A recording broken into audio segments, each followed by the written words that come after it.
Les équipes de sauvetage ont sauvé des douzaines de personnes en utilisant un système de cordes et de poulies lorsque les inondations ont transformé les rues en rivières.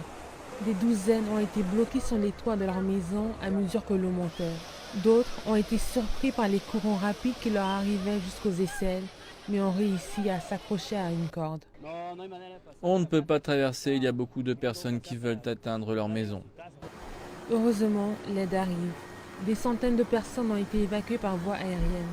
Le président du Pérou a mis des fonds à disposition pour les efforts de reconstruction.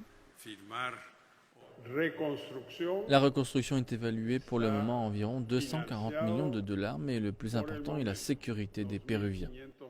Les officiels du gouvernement ont annoncé qu'un demi-million de personnes ont été déplacées, mais le pire reste encore à venir. Des douzaines de personnes ont assisté à la destruction de leur foyer, emportés par les torrents et rivières gonflées par les pluies. Adolfo Salazar est le propriétaire de la Maison Verte.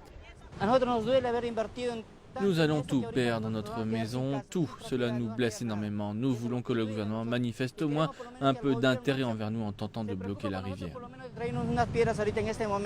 Rejetant la faute sur les vibrations provoquées par les camions, les résidents tentent de bloquer la route qui est l'une des principales de la capitale en direction de l'Est.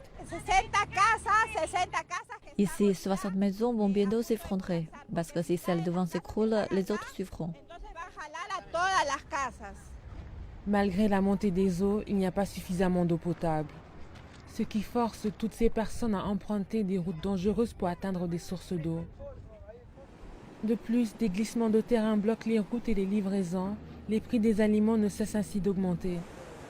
Il n'y a point de répit pour les Péruviens car plus de pluies sont attendues en avril.